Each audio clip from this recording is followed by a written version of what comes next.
Bienvenue dans cette photographie prise à Querétaro qui fait partie d'une série que je suis en train de réaliser sur la lucha libre sur le territoire mexicain. Cette série, elle se nomme Selling, qui veut dire vendre le faux comme si c'était le vrai. Alors c'est une technique de vente, mais elle fait référence directement avec la lucha et elle est aussi un écho avec ma démarche photographique. Dans mon travail, je m'attache à saisir une certaine vérité du réel en mêlant protocole documentaire et fictionnel. J'utilise différents médiums, la photographie, le son et la vidéo.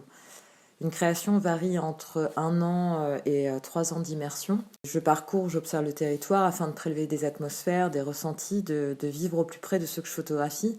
Ça va me permettre d'acquérir des repères et la compréhension des enjeux, avec pour finalité de capter un quotidien et de traduire visuellement des émotions. Au moment où je suis entre être là sans être vu, c'est que ça commence à devenir intéressant. Travailler sur le seul sport-spectacle qui donne une image aussi extérieure de la torture et qui par là même donne à voir la fresque humaine des sentiments, c'est pas vraiment un hasard puisque ces interrogations elles sont au cœur de mes recherches qui s'intitulent L'humain dans son territoire et sa capacité à vivre et à survivre dans le monde qui l'entoure. Ce que j'aborde dans mes sujets d'habitude, c'est une réalité de cause à effet. Par exemple, la difficulté, la capacité de se reconstruire après un conflit, qui était une série réalisée en ex-Yougoslavie qui s'appelle Enquête de territoire. Ici, l'intérêt majeur de travailler sur la lucha, ça a été que les problématiques de la société, elles sont rejouées par des sportifs.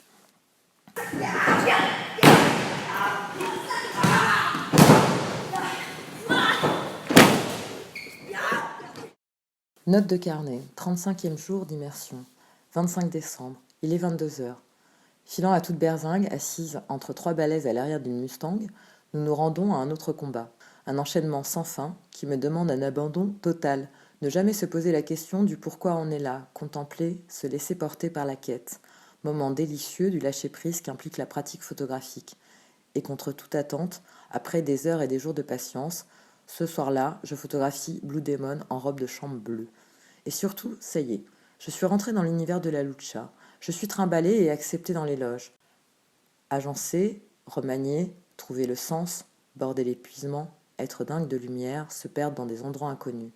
Avoir une patience hors du commun, être à l'affût permanent de ce qui est, dans un état de conscience aigu et qui se refuse à la première vue. Égale définition d'un état poétique qui est le sens même de ma pratique photographique. Prélever une réalité pour donner à voir une profondeur, capter l'essence des choses, des êtres, frôler le fictionnel et le poétique pour traduire le sentiment.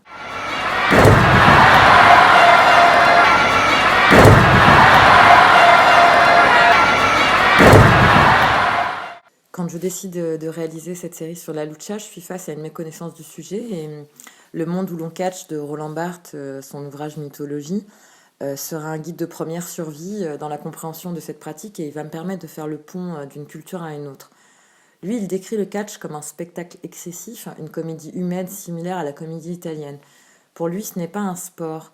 Ici, j'y ai un spectacle avec les notions de spectacle, qui est où le but est d'abolir tout mobile et toute circonstance. Il dit en parlant du public, ce qui compte, ce n'est pas ce qu'il croit, mais ce qu'il voit. Et effectivement, à la différence de la boxe qui est fondée sur la démonstration d'une excellence, où l'on peut parier sur un combat, où l'histoire se construit sous les yeux du spectateur, dans le catch, c'est un moment, c'est chaque moment. Ce n'est pas la durée, c'est l'image momentanée de certaines passions. C'est aussi en ça que le rapport du catcheur avec le public, il est très intense. Le catcheur est pris à partie et le catcheur prend à partie. La fonction même du catcheur n'est pas de gagner, mais d'accomplir exactement les gestes qu'on attend de lui. Et il faut que tout le monde constate non seulement, par exemple, que l'homme souffre, mais surtout qu'il comprenne pourquoi il souffre. Le sociologue Christophe Lamoureux, lui, l'a surnommé la petite industrie du simulacre, que je trouve très très beau et qui aurait fait un titre sublime. Et à juste titre, puisque historiquement, née de parents bonimenteurs et saltimbanques, la lucha a en effet longtemps entretenu le secret sur sa vraie nature pour tromper le grand public. Alors moi, je me repose souvent la question de sport ou spectacle, et il est difficile de le qualifier tant sa nature, elle est hybride et protéiforme, qui rend difficile toute tentative de le définir catégoriquement. Et c'est en ces raisons que la lucha, elle a aussi attiré ses détracteurs qui tantôt le disqualifient en tant que sport chiqué, ou tantôt le désavoue en tant que forme d'expression artistique, parce que trop impure, trop violente ou trop populaire. C'est un peu l'issue que la lutte a eue en France, celle qui a fait le divertissement de nos grands-parents, qui s'est peu à peu éteinte. Et bon, même si elle a repris depuis peu. Alors, il y a une autre anecdote historique qui dit que la lucha libre a été introduite au Mexique durant l'occupation de l'armée française sur le territoire. Ce n'est pas forcément pour ces raisons que j'ai décidé d'aborder la lutte au Mexique. C'est qu'ici, la lutte, elle est essentielle et elle est inscrite depuis toujours. Ici, c'est un monde où l'on cache des valeurs, des idéologies, mais aussi des contestations sociales et politiques. C'est pas un simple divertissement, un moyen d'asservissement des consciences, comme pourrait le qualifier Guy Debord. C'est sur le territoire, c'est le reflet d'une culture, d'une société, où se joue une véritable comédie humaine, où fatuité, bon droit, cruauté déchaînent les foules et les passions. Et il n'est pas rare d'entendre sur le ring, par exemple, Pelados, ce nom crié par le public à un catcheur qui qualifiait les migrants d'El Campo durant la modernisation de la société entre 1940 et 1970, qui sont arrivés en masse et qui créent les premières différences sociales. Ou de même que Naco, qui référencie les Indiens et les paysans dans les années 1950 et 1970. Pour en venir à cette image qui est présentée, ici figure Halcón Negro Jr., qui est le petit-fils d'Halcón Negro, l'étoile montante de Querétaro. Le tatouage qu'il porte sur le dos est le reflet même de son personnage, le faucon noir.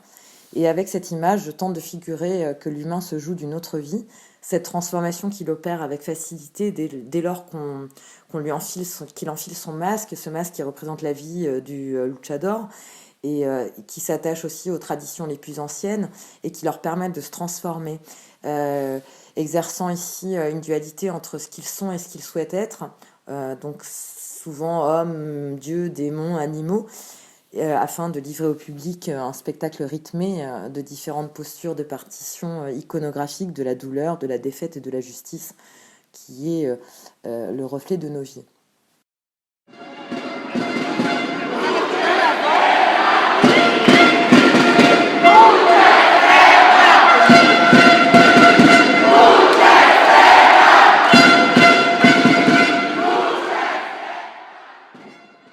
Querétaro, 24 mai.